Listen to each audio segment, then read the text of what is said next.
Hey, what if I told you making a podcast was a lot more easier than you think? And it's all thanks to Anchor. Anchor is a platform with creation tools that allow you to record and edit your podcast right from your phone or computer. They also distribute your podcast to multiple platforms such as Spotify, Apple Podcasts, Google Podcasts, wherever you can get your podcast needs. You can make money from your podcast with no minimum listenership, and it's everything you need to make a podcast all in one place. You can find it at anchor.fm, anchor.fm, or you can even look it up on your mobile device app stores and find it that way to get started with your podcast today. Hello and welcome to episode 7 of the Views from the Men's Podcast. Quickly before we even start anything, I just wanted to say happy 4th of July because I'm recording this on a Sunday. Also, it's been a minute since I've given you guys an episode, but trust me, it's going to be back. I have a lot of ideas, so that's why it's been taking so long for me to get this out. But next episode is probably going to be way longer than this one. But just wanted to talk about a few things that happened over these last 2 weeks, or just I'll say week and a half, because this is pretty much the end of the week, actually.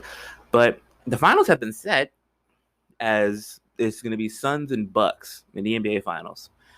Didn't think I'd be saying, at least for the Suns. I don't think I would have been saying the Suns in the finals in 2021 and meant it. But over the course of the season, same way with a couple other teams in the playoffs this year, the Suns made a name for themselves as far as just showing what hard work and dedication can get you. Now, obviously, a lot of people were trolling them, saying, oh, their path to the finals was pretty easy. Like saying, oh, Lakers without AD, Nuggets without Murray, and Clippers without Kawhi. When in reality, the only team that actually probably gets a narrative switch is the Nuggets, in my opinion.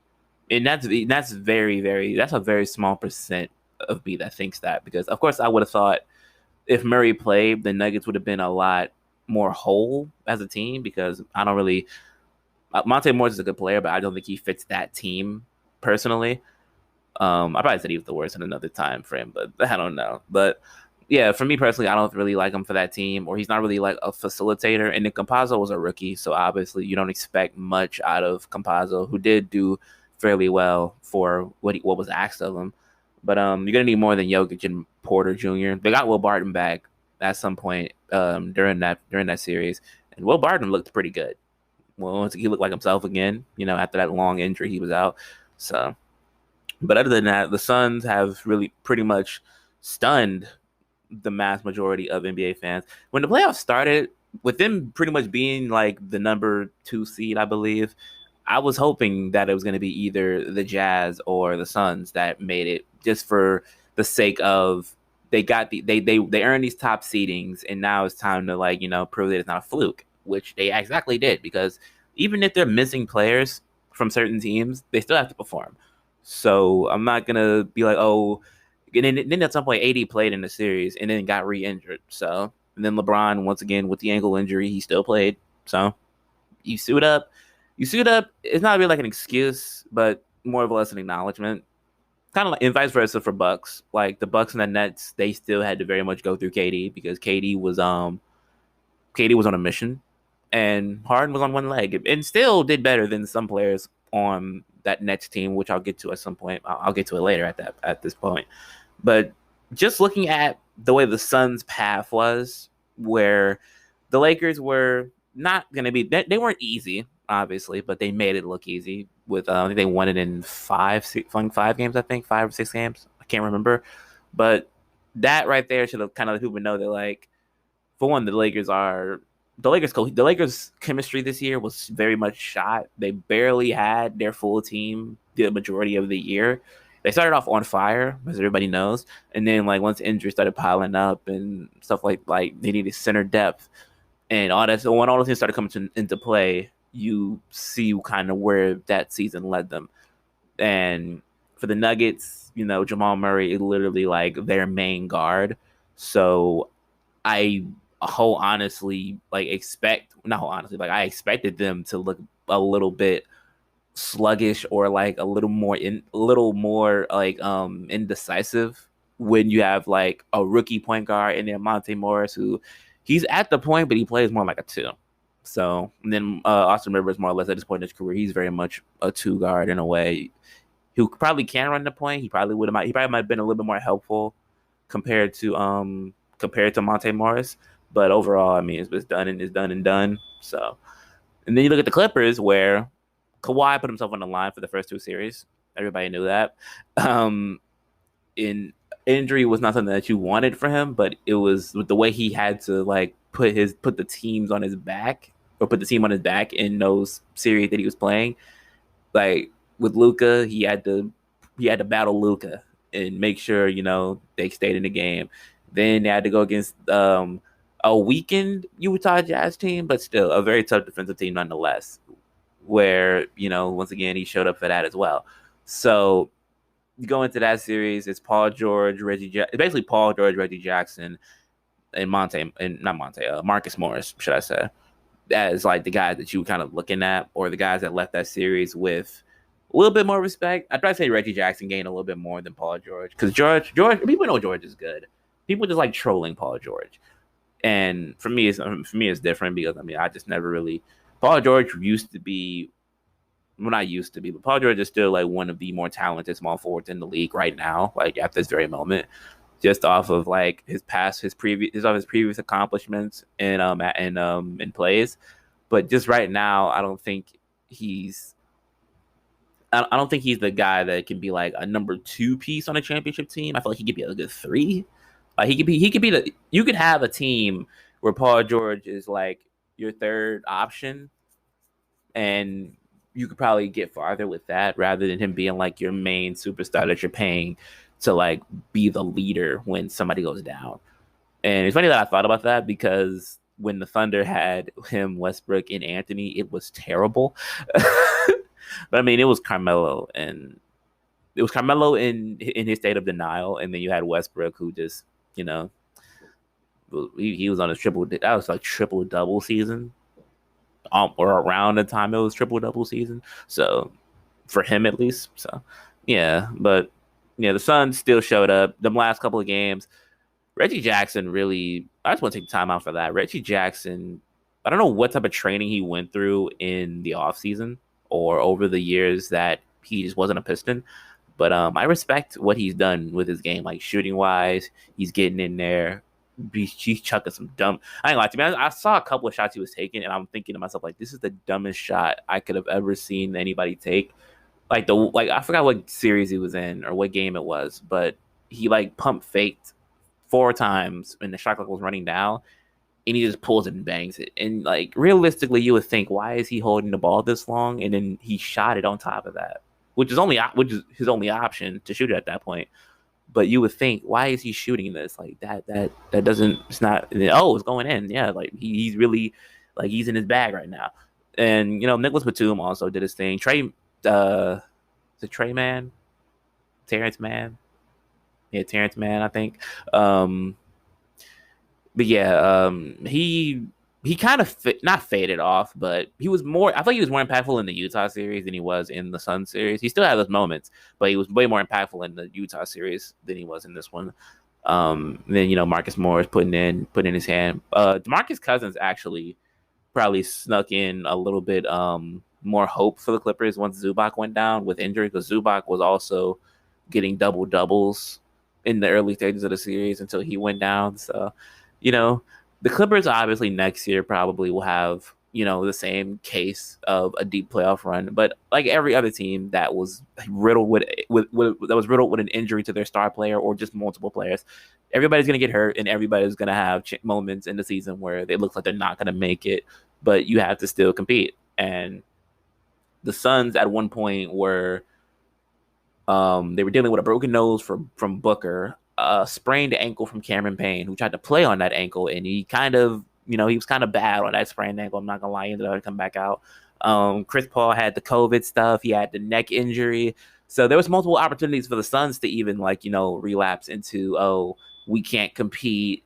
People are going down. Like there's a lot of times that it could have happened, but it didn't, because you got to persevere and still end up going through them series. And to be the representative for the Western Conference after the playoffs that we witnessed, the Suns actually are the perfect candidate, in my opinion, to do that. They're the perfect candidate because for most of the playoffs, it was gritty, competitive. Um, names were enhanced through the playoffs this year as well. Like there were a lot of people that even though they might not have won, like say they're not in the final, say they're not in like the finals, or they didn't make it into like the actual playoffs or like the playing tournament, stuff like that. A lot of guys are going to be like, I don't know if you guys can hear this, but these fireworks are. I don't know if you guys can hear it or not, but yeah, there's a lot of young stars that were created from this playoff run, and the Suns are like the epitome of. I wouldn't say like young all stars because I mean Cam Johnson, Michael Bridges, Jay Crowder, like all them guys aren't probably gonna be all stars, but they are really good role players that are going to be very important whether the Suns win or lose for years to come if they were to keep all these guys together. Campaign, Dario Saric, even Kaminsky hasn't played that much, but I kind of wish he would play a little bit more because it was times during the year Kaminsky had some crazy games. Him and Baines were an underrated duo. I'm getting sidetracked, but yeah, so I'm very happy for the Suns for making it out of the Western Conference and being in the finals to represent. Plus, Devin Booker's first playoff appearance, and he's in the finals already. I think same with Ayton, like their first playoff appearance, and they're already like in the finals. It says a lot. Also, and then Chris Paul, 16 years in, riddled with injuries and shortcomings and stuff like that. He's finally in a finals. Like he was actually able to wear the hat, hold the trophy up, celebrate, and be a part of something that he should have been part of multiple times in the past. Like there was the Lakers trade that was stopped because they knew what Kobe and Chris Paul could do as a tandem. You had the Clippers Lob City edition, who I mean they were a good team, but I don't know if that was finals worthy. Like with DeMarcus, well, that's not DeMarcus, DeAndre Jordan, Blake, JJ Redick. I think Eric Gordon was on that team. Who else? Luke Mute. It was a couple players on that team that, it was a good team, but mainly it was good because Chris Paul was the orchestrator of the offense. It made everything look so smooth and cohesive. The lobs, it was a very smooth time for the Clippers. Then you had the Rockets where he was with Harden, Ariza, Tucker, Capella, and you would think, okay, well, this team should have made it. Like especially because Harden was, ridiculously good. Like he had a world tour of him dropping 30 plus points in every arena, like during the season, which was a wild time. Now that I think about it.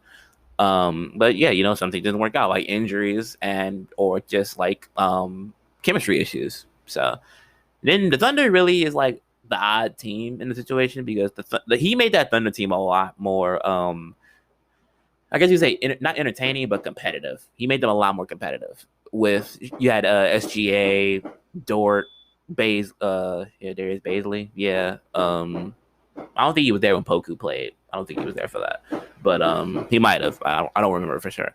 But that team really wasn't gonna like. Everybody knew that team wasn't gonna like make a deep run, but it was it was a fun team to watch because he was a part of it. And then you got the Suns team where he was really the last piece of this team, like point guard wise. And then campaign kind of just, was like, okay, bet, like we got to back up. We really did have 3 point guards because Booker sometimes ran the point during the time Chris Paul wasn't playing. And then Payne had that 27 or 29 point game, which kind of put him out there or elevated him to where it's like, made the Bulls look funny for thinking that, oh yeah, he can't play in this league. He can't play. He's not good, But then, that's the narrative with all NBA teams. There's always that one player. Like being a Pistons fan, I regret them trading Chris Middleton because now he's in the finals as well, and he's getting buckets. So every team's gonna have that regret, That's just a part of it. But once again, congratulations to the Suns. Back to the Eastern Conference where the Bucks ended up winning. The Eastern Conference was a lot more interesting than people will probably give it credit for because not only was it was like Durant realistically kind of having his first moment of being the guy again. Because I mean, for the Thunder, that's like prime KD. That was prime KD. Like he was averaging 30 in a season, game winners and stuff. Ball was in his hands almost 99% of the time, but there was a lot of assistance along the way. With it was like a young, not a young, but like a coming into his own Westbrook, a defensively sound James Harden, um, Serge Ibaka, Thabo. There was a lot of stuff going on with that team as well. But with the Nets this year, the team wasn't bad overall because at points when they had like all three of them, like KD, Kyrie, and Harden, they looked very, very good, very, very solid. And even when they lost that game to the Celtics, you can kind of tell like it was just Tatum willing the team forward. It wasn't like a complete meltdown. It was just Tatum had a great night. Tatum was focused, so they lost that game. But in the Bucks series, it was more or less because Kyrie went down at that point. Harden's leg cramped up literally in I think the first game of the series, and like he had to play on that like leg tightness for 7 games, not just 6 games, 7 games. Yeah, 7 games. And KD really was the guy. He played 40 plus minutes, dropping 30 plus. He was doing his thing. And that's just like one side of the coin. You got the Hawks, who were supposed to be out in the first round, was what most people thought, with going against Randall, a motivated Randall and a rejuvenated Knicks team, and they made the Knicks look really not really trash, but really really bad compared to the age gap. Because I think I forgot who the youngest player is on the Hawks, but I know it has to be like around maybe 20, maybe 26, 25, probably at minimum. I think Lou was like 30, so I don't know for sure.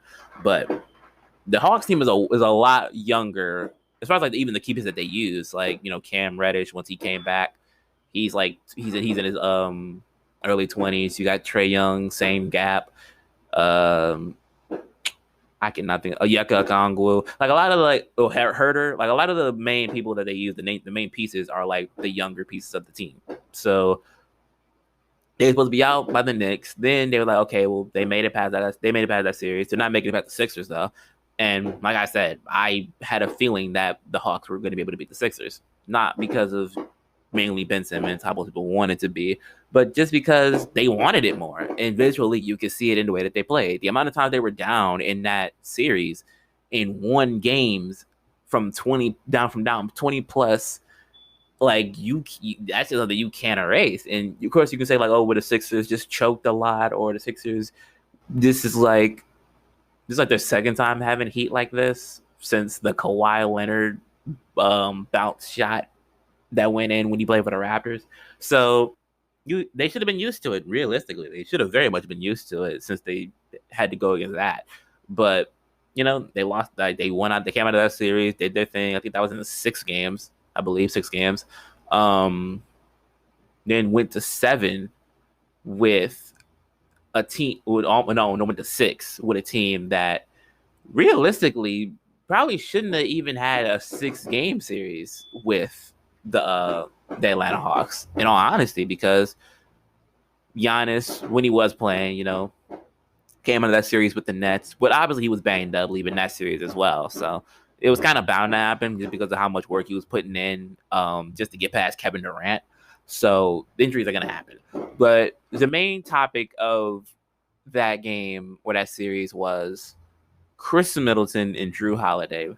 And over these past couple of days, over the past 2 days, I've had some time to like think about realistically how much more important Drew Holiday is as an aggressive scorer than as just like the defensive playmaker. He can shoot a little bit. Drew Holiday as an aggressive scorer, like really getting after it on the offensive end, makes the Bucks a lot more dangerous because they don't have to they can't just relax on defense most of the time. Like of course the Hawks were still moving really, really well. Like they were doubling when they needed to double. They have length all over the court, so it still made them like good matchup wise. But the way Drew Holiday was attacking the rim, he's a very strong point guard, which most people probably know that by now. He's a really strong point guard. So if he's like bogarting his way to the paint, the chances of him getting his own rebound are not as low as you would think. And just the way that he was attacking the basket. And then Chris Middleton, where he had the narrative that he was only good at the I think it's the FedEx Forum, or not the FedEx Forum, but it's something Forum. I know it's Forum. I think FedEx Forum is like the Grizzlies arena. I'm getting them mixed up, but yeah, like it was like Chris Middleton's only good at home. He can't do things on the road, and this series he changed that whole narrative. Like I think one of the games where the Hawks were home, Middleton had his best game of the series on the road, and he really just took it to them shooting wise. Just came down, hand in his face or not. Feeling he was feeling a little Chris Durant-ish, if you ask me. He was a little Chris Durant-ish. You know what I'm saying? He was Chris Durant-ish. The fact that it sounds like I have a lisp. Chris Durant-ish. I don't know why. It was like smushing together. But yeah, like Middleton showed that he's good. Then also knew this already. He's really good when Giannis doesn't play. Like that was even shown in the bubble when they were losing to the Heat. He had a game where he had, I think it was like 40 something points, I believe, in the bubble, and that was when Giannis didn't play. Middleton has it in him to carry them in a game for scoring. But now you add in, say you got Drew Holiday, Chris Middleton, and Brook Lopez all in like the 20 range for points. That's a good game, realistically, for three people that have to take an elevated chunk of shots because Giannis isn't in the game. And with that Hawks series, they needed every bit of the assistance from, I think, Brook defensively. Brook was getting blocks. Brook always kind of shows up in those like 5, 6, and 7 game ranges, because he even did it with the Nets series. Like the amount of blocks he was getting on KD in overtime were absolutely, like, he turns into a different beast when it comes down to like just crunch time plays and trying to secure the bag for his team.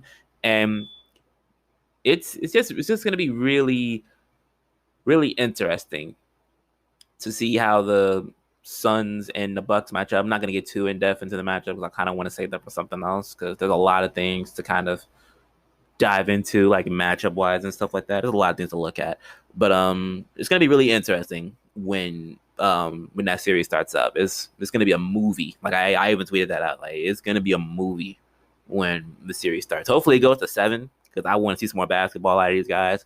But better than if Giannis is healthy, it should be really, really interesting. If Giannis is actually able to play in game 1 or at least by game 3 in this series, we're gonna at least get a pretty lengthy series. Next thing I want to talk about really quickly are the new coaching hires. Chauncey Billups is the new coach for the Portland Trailblazers, but there's a lot of controversy around him right now, so I'm not going to really dive much into that. I mean, he's a good coach, but him as a player, not him as a player, him as a person, I'm not going to get into that. He was a good assistant. I heard he went to be a GM, but should be interesting to see how he does. But, I mean, Damian Lillard might just probably be on his way out because, a lot of that stuff takes away from you as a player or the team as a whole. So he's going to move on from that. Jason Kidd is the new Mavericks coach, which I absolutely feel like it's the right choice, because Jason Kidd I believe he was the coach when Giannis won his first MVP. If I'm not mistaken, I think when he won his first MVP, that was when Jason Kidd was coaching. And he really had an offensive set that still made Giannis look, Giannis still looks unstoppable now. But for that MVP run, like, he was really like, he was being used a lot more, like versatility wise. I think he was probably set more screens. His handling looked a little bit better probably than what it is now because he's bulked up so much. But Jason Kidd for the Mavericks, like, you got a guy like Luka who can pretty much, he's 6'7", but probably can run 1 through 3. And say you got like guys like Brunson and I think Josh Green is his name, the guy from Arizona. Like, you got guys like that, Tim Hardaway. You can run a lot more variety sets when it comes down to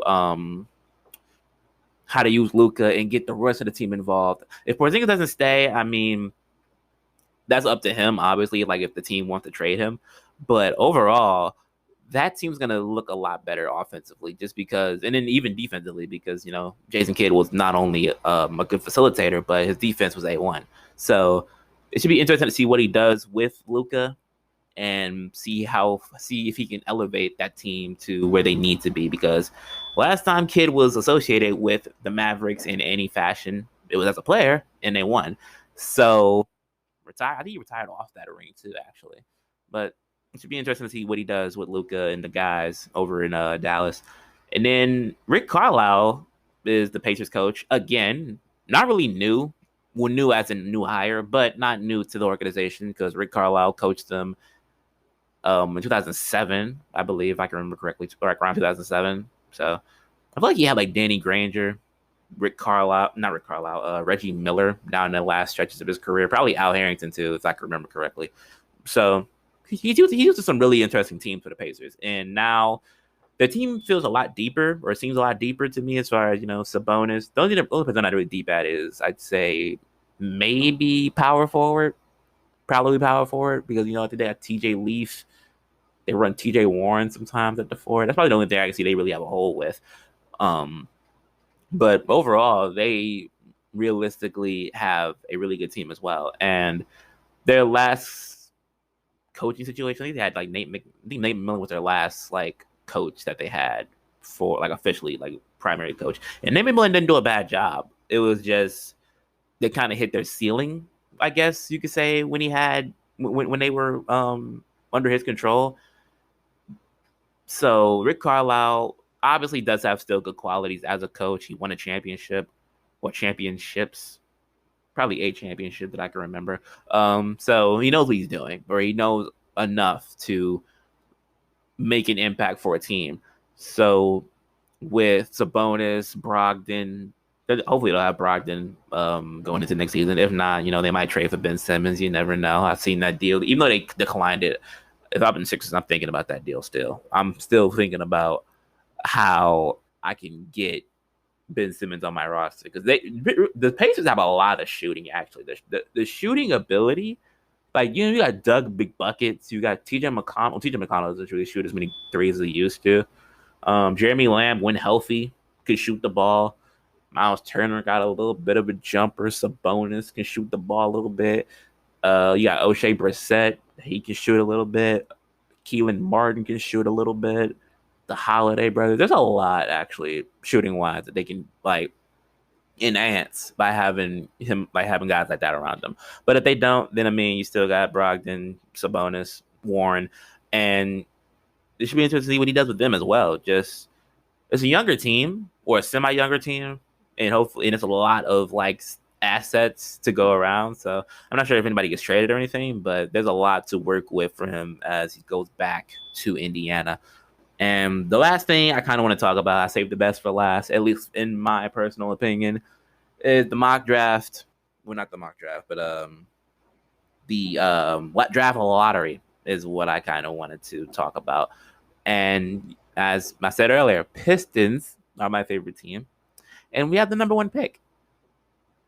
Motorcade is into this, but the Pistons have the number one pick. I don't have the actual full like draft lottery in front of me, but I think it goes Pistons, Rockets, Cavs, and Raptors, if I'm not mistaken. I think that's how it goes. I might have the third pick wrong, but I know the Rockets are too. So it's really good to finally have a number one pick. The last time we had a number one pick, I'll go with that first. Last time we had a number one pick was Bob Lanier, and that served out pretty well because that's a Hall of Fame center. But the last time we were in the top three, we had Darko in 2003. Question: I forgot what pick Drummond was. I really forget what pick Drummond was in the draft. I actually kind of want to figure that out because I know Drummond wasn't like a low tier pick, but I don't think he was.